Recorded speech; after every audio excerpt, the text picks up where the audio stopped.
El doctor Puch es médico cirujano de la Universidad Católica, formado en la Universidad Católica Boliviana Chilena, especializado en neurocirugía pediátrica por la Universidad Federal de Sao Paulo, la UNIFES, especialización en neurología con título en la Federación Mundial de Sociedades Neuroquirúrgicas del Hospital Universitario de Málaga, España, miembro de la Sociedad de Neurocirugía Española, Brasilera, Boliviana, miembro de la Sociedad Internacional de Neurocirugía Pediátrica, Neurocirugía y Neurología Pediátrica en la Universidad de Sao Paulo, neurocirujano actual en el Hospital Mario Ortiz Suárez.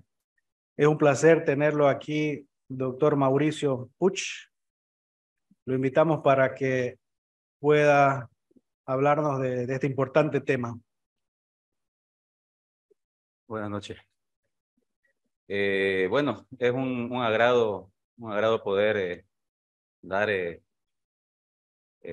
participar y ver auditorio lleno con gente interesada, colegas médicos, conocidos, residentes, estudiantes de diferentes ramos afines de la salud en estas jornadas departamental.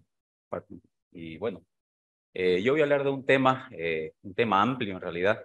Es un tema muy controversial, ¿cierto? Entonces, eso hace de que intente transmitir en esta presentación los parámetros más importantes que ustedes, como ya sean médicos especialistas pediatras, de emergencia, clínicos, médicos recién formados de una puerta de emergencia, incluso estudiantes sepan reconocer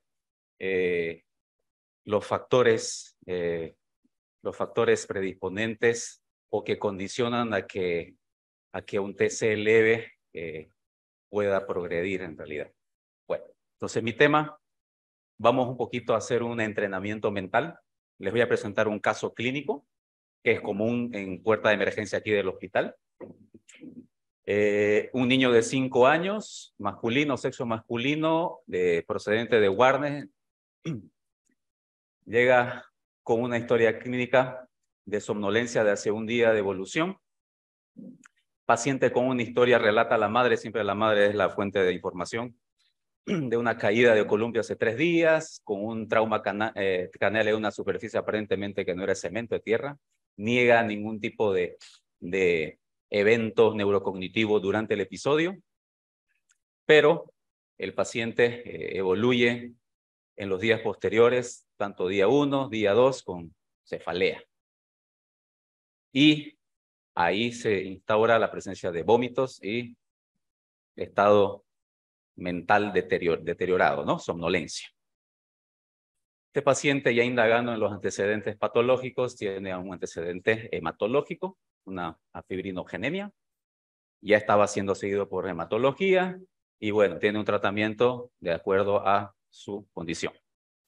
En el examen físico general no se destaca nada de interés, y en el examen neurológico sí se evidencia un deterioro del estado del sensorio con un Glasgow 9-10.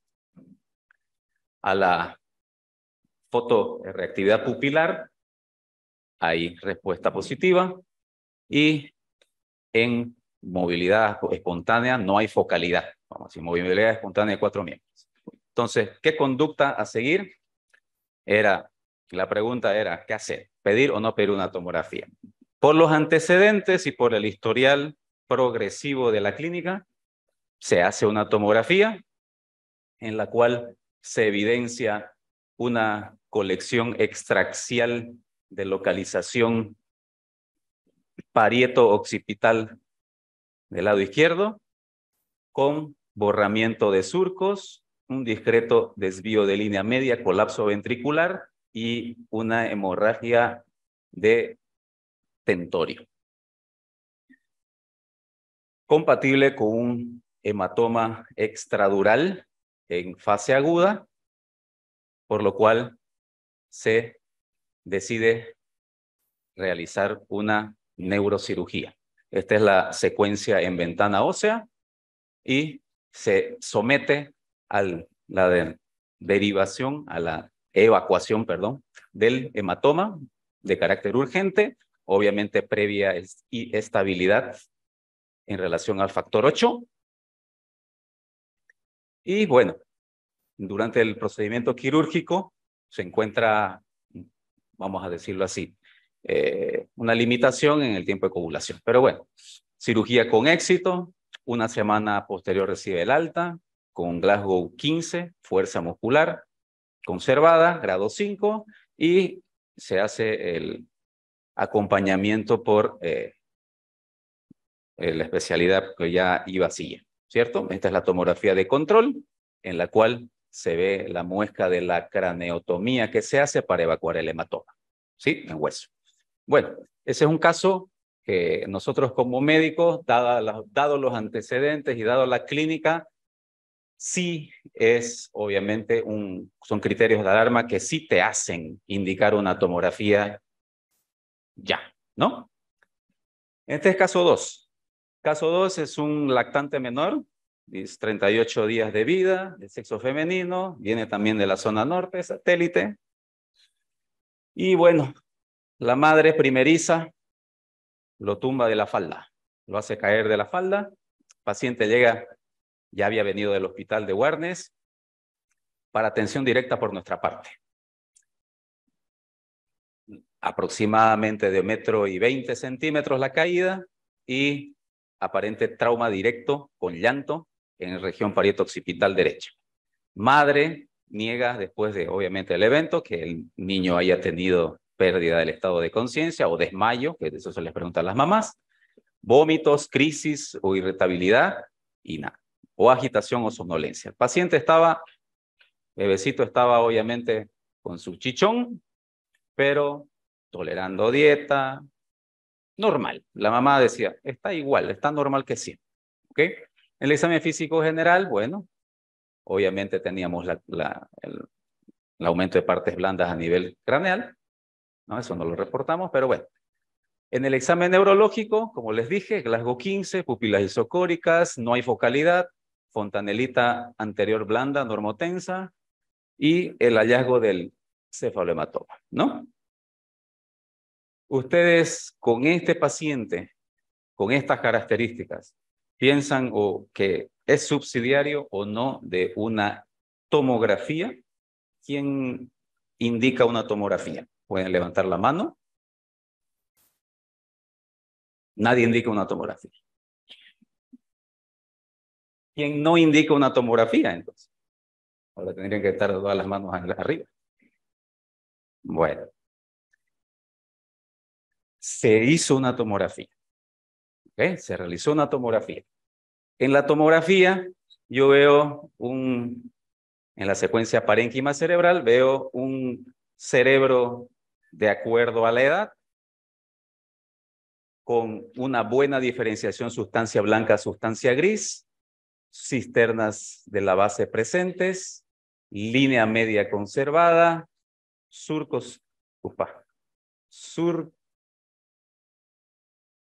y giros conservados, ¿sí?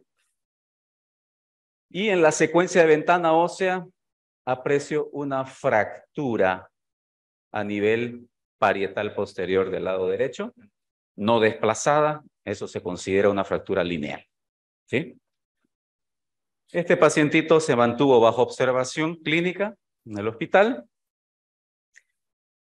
El diagnóstico fue una fractura parieto-occipital derecha lineal y la evolución fue satisfactoria, alta después de 24 horas de observación para seguimiento por consulta externa. Entonces, ¿cuál es el mensaje entre estos dos casos? Hay casos o criterios en los cuales sí hay absoluta certeza de que hay indicación de un estudio de imagen, y en el otro lo dejamos ¿a quién? A criterio o a la experiencia del médico, ¿cierto? Pero tenemos que saber cuáles son los datos, las señales que nos manda esa madre o el paciente, obviamente a la exploración, para ver si realmente ese paciente era o no era candidato a una tomografía. Es por eso que les puse esos dos casos, ¿ok? Entonces, esa es la tomografía de control. Bueno, entonces, mi tema es justamente eso. Yo voy a hablarles del traumatismo craneal leve, ¿sí? Y obviamente, ¿en qué casos en la tomografía es en este step de leve es indicada, ¿cierto? Porque hay mucho sesgo en relación cuándo indicar o cuándo no indicar una tomografía en un trauma leve. Y ustedes saben que el trauma leve, ¿sí? El segundo motivo de consulta por emergencia son traumas, politraumas, ¿cierto? De esos, de trauma craneal, el 80% es traumatismo craneoencefálico leve. Gracias a Dios, ¿no? Porque si fueran graves no tendríamos descanso, ¿no? La parte de neuroquirúrgico. Entonces, el 80% de los traumatismos craneoencefálicos son leves, ¿sí? Estas son estadísticas a nivel general, ¿no? De traumatismo infantil, ¿sí? 3 millones sufren, esas son cifras de Estados Unidos, ¿cierto? La mortalidad, sobre todo me voy a la mortalidad, un 10% del traumatismo global, ¿cierto? Y gracias a Dios, el menos al 1% evoluye con necesidad de neurocirugía. Entonces, ¿qué es lo que nosotros tenemos que saber primero? Tenemos que saber definir realmente el traumatismo craneoencefálico leve, ¿sí? Esta es una tabla en la cual hay diferentes tipos de nomenclatura para este tipo de evento, ¿sí? Como ahí lo indica, lesión cerebral traumática cerrada, concusión, lesión cerebral traumática leve, hay un montón de nomenclatura. ¿Cuál aplicar? ¿Sí? Yo me voy a quedar con dos. Conmoción o concusión. ¿Sí? ¿Cuál es la diferencia entre una conmoción y una concusión? La conmoción es un evento trivial en la cual puede o no puede haber de manera temporaria pérdida del estado de conciencia. En cambio, la concusión sí presenta obligatoriamente pérdida del estado de conciencia asociado a signos o síntomas. ¿Sí? Entonces, ¿cuáles son las características? Las características son generalmente impulsos de fuerza sobre la parte cefálica, ¿cierto? Hay dos tipos de fuerza que se manifiestan en un traumatismo craneal, ¿cierto? Las fuerzas de origen lineal y las de origen rotacional, ¿sí? Entonces, cualquiera de las dos puede producir una injuria, pero hay una que es más manifiesta que otra en relación a los síntomas. Por lo general tiene un inicio rápido y yo me quedo con esta palabra. Cuando la función neurológica se resuelve de manera espontánea, es que la mayoría de nosotros como médicos catalogamos un traumatismo craneoencefálico como leve, ¿cierto? Cuando no hay sintomatología asociada, ¿sí? Y obviamente puede haber síndromes clínicos, floridos o no, que puedan progresar un traumatismo leve a uno de alto riesgo. Entonces, estos son los síntomas más comunes tanto en adultos como en niños, ¿sí? Los subdividimos en somáticos, psicológicos, cognitivos, ¿sí? Obviamente que esto generalmente ya se asocia al término de concusión cerebral. ¿Qué sucede? ¿Cuál es la fisiopatología del trauma? Les había dicho yo de que fuerzas que hacen movimientos de desaceleración es inherente al trauma, pueden producir movimientos encefálicos de origen anteroposterior, que se llaman lineares, o en forma de hélice, que vendrían a ser los rotacionales. ¿Sí? Entonces, hay varias hipótesis en las cuales o por las cuales hay una pérdida del estado de conciencia en los traumas leves. La hipótesis vascular, como dice ahí, que es una hipótesis antigua que está en desuso y decía de que la pérdida del estado neurocognitivo se manifestaba en relación a accesos de isquemia de pequeños vasos. ¿Y dónde están esos pequeños vasos? En la circulación de base, en el famoso polígono de Willis. Hay unas microarterias que se llaman tálamo perforantes y lentículo estriadas que nacen de los polígonos, y esos son los afluentes o las arterias irrigadoras de los famosos núcleos de base.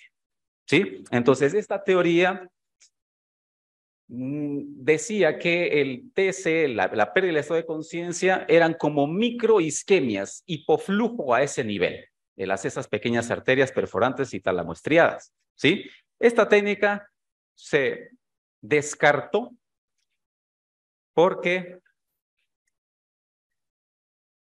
hay un sistema celular neuronal organizado que se ha comprobado que tiene que ver con el estado de conciencia, que es el sistema retículo endotelial activador ascendente, así se llama.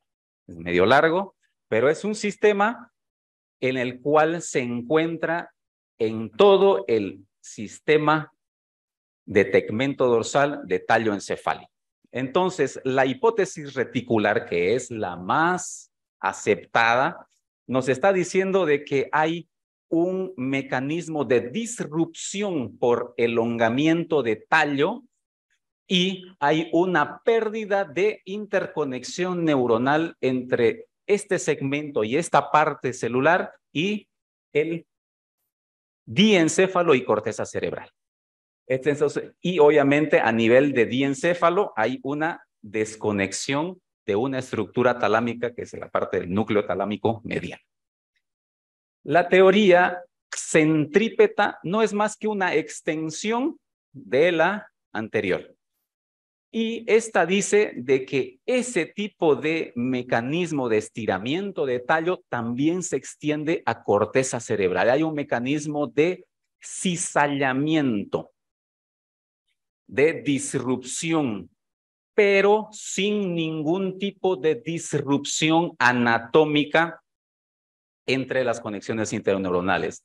Muy claro, a diferencia de una complicación inherente a traumas que son o que se conoce como lesión axonal difusa, donde ya sí hay una disrupción anatómica establecida asociado a trastornos vasculares, sangrados, microsangrados en todo el trayecto del sistema reticular activo ascendente. La hipótesis del sistema colinérgico pontino, entonces hay una desconexión centrípeta. En la del sistema colinérgico pontino hay una inhibición del segmento de una parte, de una estructura del sistema de puente, que también no está muy aceptada. Y la hipótesis convulsiva, que la traigo a colación porque hay muchas veces que estos traumas con pérdida del estado neurocognitivo pueden simular un estado posictal en una crisis convulsiva, y en algún momento se la relacionó en esta hipótesis, en la cual había un mecanismo de hiperpolarización neuronal con una sincronía neuronal. Entonces, ¿cuáles son los factores a considerar para nosotros como médicos intentar descubrir qué traumatismo leve se va a complicar? Ese es el grande dilema, ¿cierto? Son los parámetros elementales, la escala de Glasgow, que no se libra a nadie, el estado de conciencia y la amnesia postraumática. ¿Qué quiere decir esto? Bueno, esta es la famosa escala de Glasgow con la respuesta verbal que está obviamente específica para la edad pediátrica. En la escala de Glasgow, a veces hay sesgos en la puntuación porque hay niños que lloran por dolor y hay niños que lloran por otros motivos, por hambre, por cualquier otro motivo. Entonces, siempre puede haber un sesgo en la puntuación. Es por eso que se han sumado estos otros dos parámetros para nosotros intentar descubrir qué trauma leve puede progresar. ¿Sí? Entonces, esta es la pregunta. ¿La gravedad es tiempo dependiente? La literatura en relación al trauma leve dice de que la duración de la pérdida de conciencia es o está considerada dentro de leve, menos o hasta media hora. Eso lo dicen en términos generales. Pero yo no he visto un paciente que tenga pérdida de conciencia con un TC leve de media hora. Hay otras literaturas que consideran 20 minutos y ya vamos a ir viendo más adelante cuál es lo que se considera actualmente. Duración de la amnesia, esto estaría más aplicado para adultos que para niños, pero se los presento. Y duración de la amnesia menos a un día, 24 horas. ¿Ok? Entonces, es lógico que en niños pequeños nosotros no tenemos este parámetro, ¿cierto? Hay en adultos, obviamente, escalas extendidas para amnesia. Se hace una evaluación en relación a tiempo dependencia para ver la gravedad de la amnesia y obviamente catalogar qué pacientes se pueden complicar. Estos son estudios también realizados a nivel americano en relación a traumatismos leves asociados a actividades deportivas. Esto no es un poco, no viene al caso. Lo que yo quiero que ustedes sepan es la estadificación de riesgo. Ya sabemos la diferencia entre conmoción y concusión. Siempre puede haber una transición entre una conmoción y una concusión, ¿sí? Y lo que necesitamos saber son estos pacientes con estas características que pueden evoluir a una gravedad, ¿cierto? Evoluir de un TC leve a algo más. Entonces, justamente cuando hay la patencia de sintomatología asociada a pérdida de estado neurocognitivo, y obviamente mantenida en el tiempo, estaríamos hablando del término de síndrome postconcusional. El síndrome postconcusional, tanto en adultos, pero como esta charla es de niños, en niños puede durar semanas a meses incluso. Si el daño o el mecanismo de trauma, sobre todo, está en relación a impactos con fuerza de origen o de estirpe rotacional. Les había dicho que habían dos tipos de mecanismos de trauma. El lineal, desaceleración lineal, y el rotacional, ¿sí? Entonces, el rotacional se ha comprobado que es el que más afecta y el que más sintomatología da. Es por eso que yo lo resalto aquí con amarillo, que esos son los síntomas generalmente aplicados más a niños, a la edad infantil, ¿sí? Niños irritables, agresivos, hay niños que se vuelven agresivos, dificultades en el colegio, de memoria, de atención, los consideran incluso, se golpeó la cabeza, va al colegio y dicen, su maestra dice, no atiende, es agitado, es agresivo, y los mandan al neurólogo como si fuera un trastorno de déficit de atención y hiperactividad.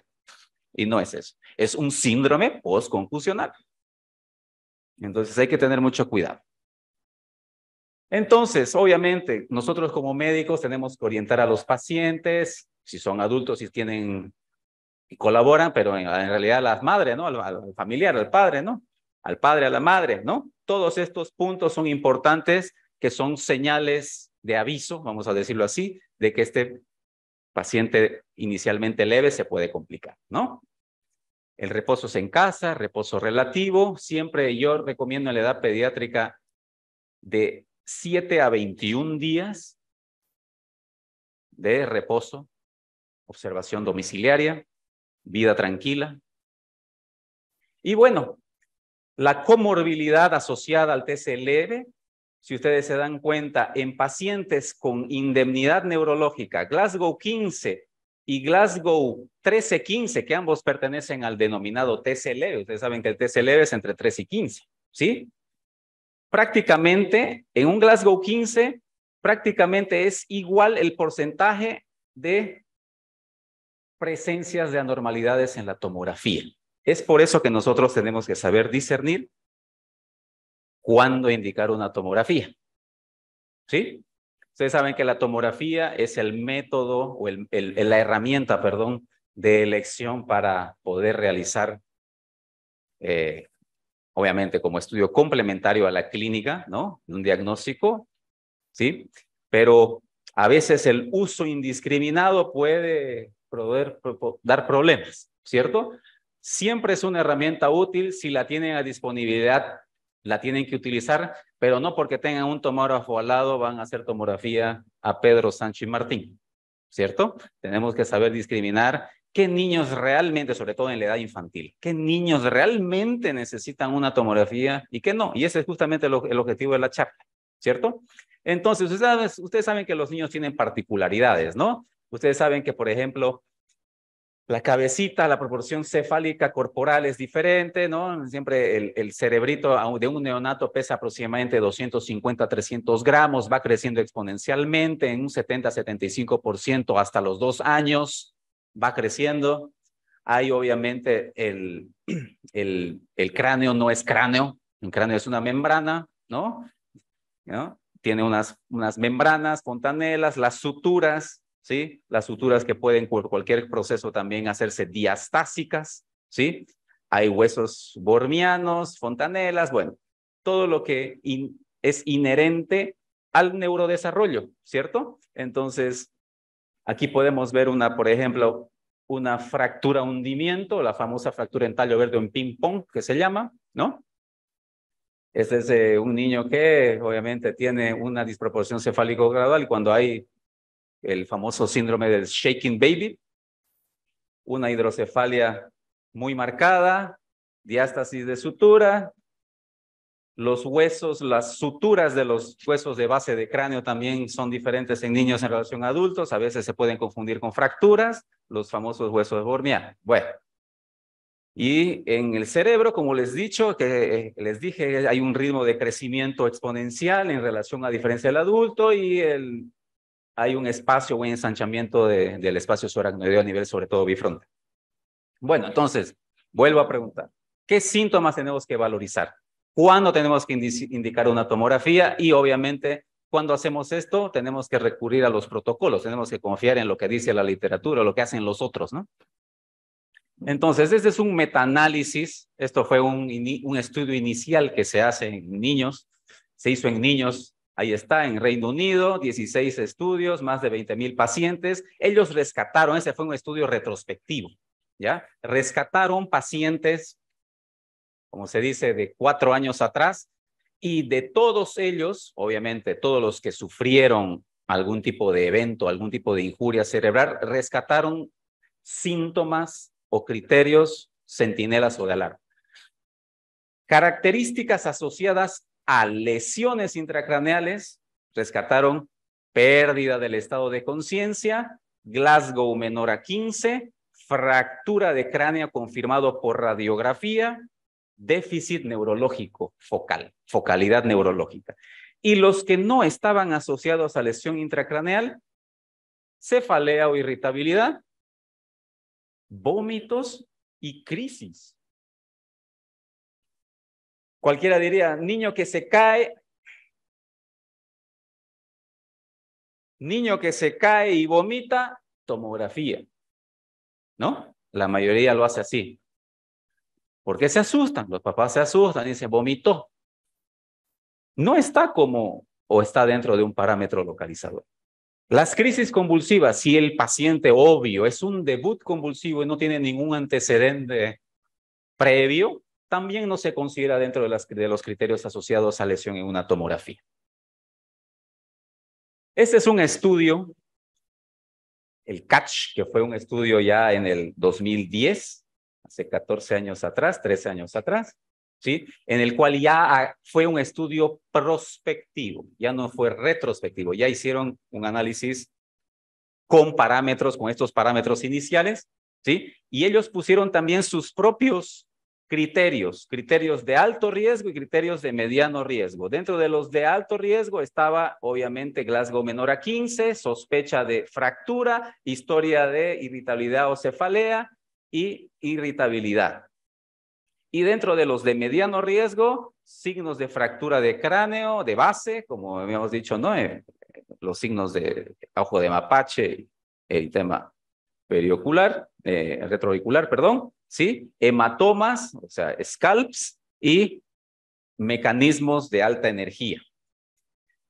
Llegaron a la conclusión de que con los 4 iniciales factores de riesgo, que son los de alto riesgo, ¿sí? Prácticamente un 2%, ¿sí?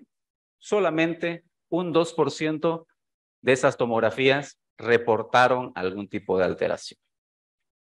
Y con los 7 factores, tanto de alto como de bajo riesgo, subió a un 8%. ¿Sí? ¿Qué significa esto?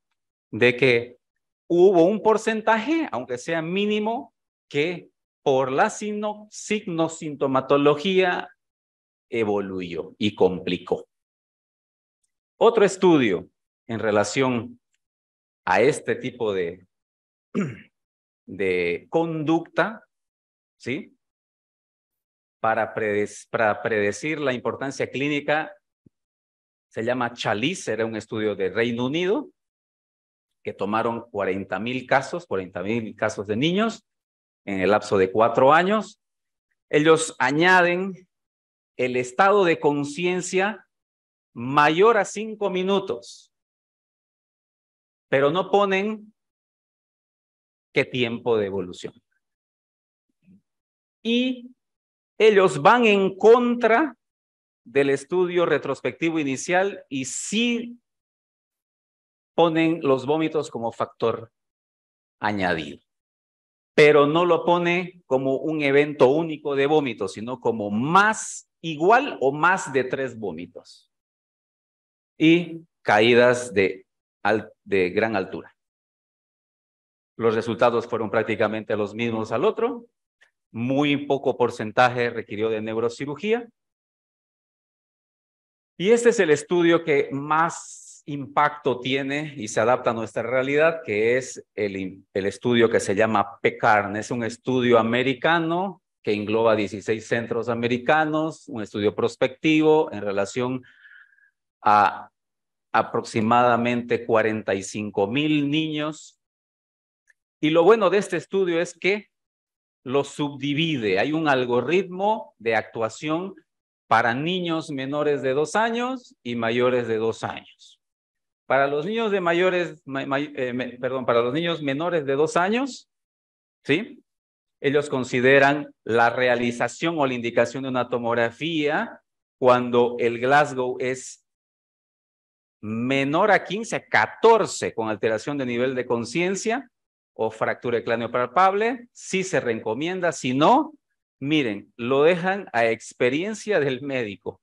Y la experiencia del médico es saber reconocer los síntomas, los criterios de alarma, ¿sí? Empeora de los síntomas, menos de 3 meses y obviamente sumado a esto, ¿no? Sumado a la clínica. Si esto no tiene, no se realiza tomografía, pero sobre todo lo dejan a criterio del médico si hay algún tipo de, por ejemplo, hematoma, pérdida de conciencia mayor a 5 segundos o mecanismo trauma alto de trauma, ¿no? En los mayores a 2 años, ellos consideran los mismos parámetros inicialmente en esto, ¿sí? Y también dejan experiencia del médico, obviamente, ya con el criterio de la cefalea intensa, ¿sí? Eso no lo valoran en los niños menores de 2 años, porque el niño de 2 años no se queja de dolor de cabeza. Entonces, ¿qué hacemos? Obviamente, estos 3 estudios fueron analizados por una revista australiana y lo que hicieron fue decir de que ambos estudios tienen alta sensibilidad, pero se quedan con el último, con el PECARN, porque sobre todo discrimina pacientes menores a 2 años y mayores a 2 años, ¿sí? Resumiendo, ¿sí? Pero aún así, estos 3 estudios también tienen un sesgo, ¿sí? Un paciente en el protocolo más aceptado, el PECARN, no se le hizo tomografía y requirió neurocirugía, y en los otros casos, esto es el número de pacientes. Entonces, ha habido ¿cómo se dice? Siempre puede haber lugar a que, a pesar de la clínica, el cuadro te dé sorpresas, el paciente te dé sorpresas. Esto es lo que se hace en el Brasil, que es una especie de, vamos a decirlo así, réplica del PECARN, adaptado obviamente a la sociedad latinoamericana. Sí, aquí, por ejemplo, ese es el algoritmo, pero en el estudio, por ejemplo, ellos reportan caída de árboles, caída de lajes, se dicen, entretecho, de construcciones no terminadas. Eso lo consideran como mecanismos graves, ¿sí? Entonces, si se dan cuenta, también ellos observan o tomografía, ¿sí? Dependiendo de los criterios o lo dejan a criterio del médico. Bueno, ¿qué nosotros tenemos que tener así, resumiendo, como parámetros para indicar en TEC leve una tomografía? Estos no son criterios absolutos, por si acaso. Son discutibles, ¿cierto? Pacientes con estatus mental normal, comportamiento normal según la madre o padre, no pérdida del estado de conciencia, sobre todo mayor a 5 segundos, aunque nadie cronometra cuando uno pierde el estado de conciencia, pero bueno. Sin evidencia de fracturas palpables de cráneo, no evidencias de cefalomatomo, vómito único, crisis única sin antecedentes previos y sin mecanismo de alto riesgo. Yo pondría aquí una más, que esto no lo puse, pero sí también aplica. Los traumas frontales generalmente no tienen repercusión clínica. ¿Por qué? ¿Por qué creen?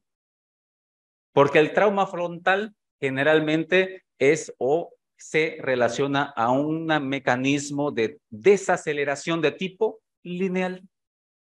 Y ese paciente puede presentar un episodio trivial de pérdida de conciencia o no, y lo más probable es de que no presente sintomatología, que no evolucione a un síndrome postconfusional.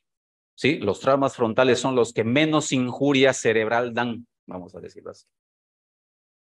Y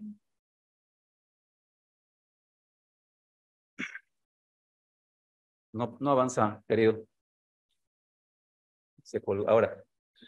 Y sí realizar una tomografía cuando hay déficit, cuando hay focalidad.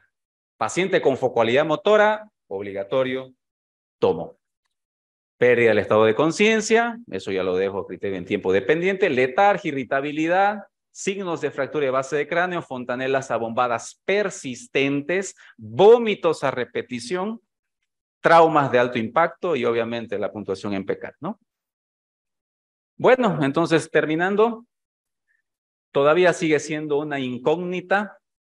Hay un desafío en relación a la neurociencia, qué es lo que pasa ahí adentro, por qué ciertos pacientes evolucionan a mal. Y sobre todo tenemos que utilizar, hay recursos científicos que están siendo estudiados y analizados en otros lugares, en primer mundo, están utilizando el Doppler transcraneal para ver velocidad de flujo cerebral, qué es lo que sucede a nivel de circulación cerebral en traumas leves. Generalmente el Doppler transcraneal se utiliza en pacientes críticos, pero lo están utilizando en trauma leve para ver qué sucede. Están utilizando resonancia funcional, están utilizando PET cerebral para ver metabolismo cerebral, ¿sí? Entonces, algo van a tener que sacar de eso, que nos oriente más, ¿cierto? Entonces, justamente eso es lo que dice esta diapositiva. Y en relación a la tomografía, ¿sí? Es un porcentaje muy pequeño el que puede producir alteraciones, ¿cierto? El PECARN, que el último estudio es el más aplicado a nuestra realidad, que es el brasilero, es una copia. Y obviamente tenemos que tener, como les estaba comentando, esos nuevos estudios que nos orienten más a indicar una tomografía en TSLR. Este es un banner que el Servicio de Neurocirugía y Neurología Pediátrica del hospital ha elaborado un algoritmo de manejo del trauma craneoencefálico, no solamente leve, ustedes ven, de riesgo medio, de riesgo bajo y de riesgo alto, ¿cierto? Está afuera, lo puse, para que lo vean, para que lo analicen, y porque esto es un protocolo que hemos elaborado con el servicio de acuerdo a nuestra realidad. Así como en el Brasil tienen, nosotros tenemos un esbozo también de un manejo adecuado de este tipo de pacientes, de neurotrauma infantil. ¿Ok? Este es el equipo del Hospital de Niños. Ahí están los neuropediatras, neurocirujanos. Faltan 2 colegas más que se han sumado al equipo. Ahora son 3 neuropediatras y 6 neurocirujanos. Tengo el gusto de pertenecer a este equipo. Muchas gracias.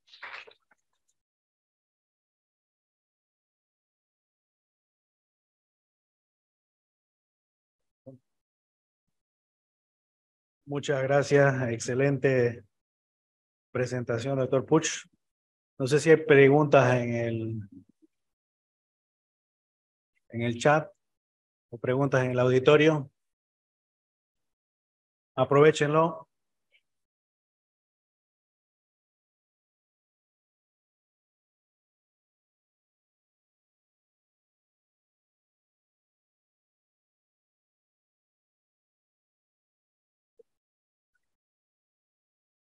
En el estudio de PECARN, voy a hablarlo para que lo escuchen todo. Uh-huh.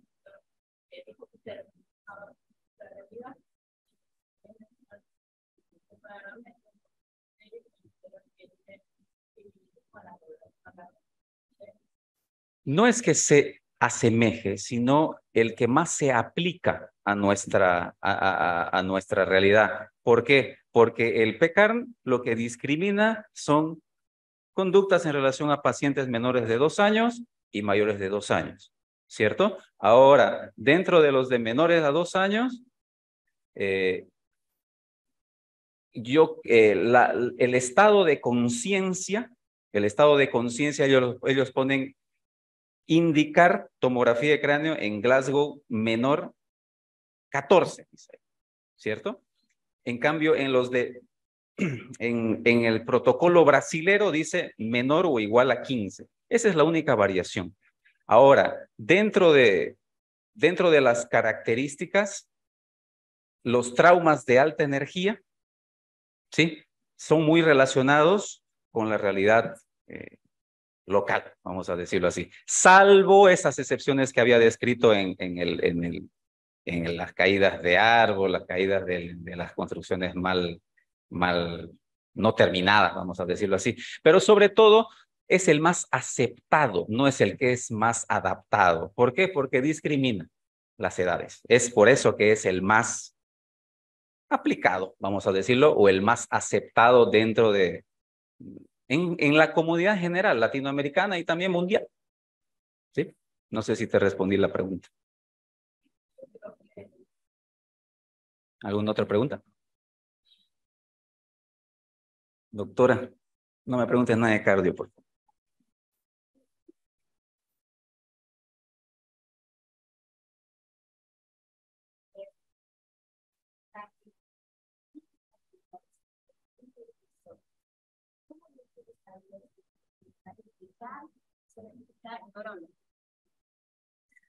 Creo que esa pregunta, doctora, bueno, la doctora pregunta si la irritabilidad es una manifestación clínica típica de los niños. ¿Cómo saber si eso está en relación ¿a qué me dijo? Si está irritable porque quiere comer o porque tiene dolor o porque... creo yo que esa respuesta no se la puedo dar yo tanto como, o mejor explicada que un pediatra. De todas maneras, como yo soy neurocirujano, nosotros, es por eso que siempre hay un sesgo, y eso lo dije en la explicación, siempre hay un sesgo, puede variar un punto o no en la respuesta verbal. Entonces, ahí yo creo que, como dice el doctor, me está soplando aquí al oído, la mamá es importante, así que la mamá es importante, el relato de la mamá. Entonces, como médicos, pues ustedes tienen que indagar, charlar muy bien con la madre, tomarse su tiempo. ¿Por qué? Porque ustedes pueden salvar a un niño de que se lo irradien, de hacerle una tomografía por una cosa que a lo mejor el niño está llorando de mañoso, irritable porque está mañoso. No, hay que hacerle una tomografía, está irritable porque tiene algo ahí, puede tener algo, ¿me entiende? Entonces es muy importante la, la información que te pueda dar en este caso en la edad infantil los padres, no la familia. ¿Alguna otra pregunta?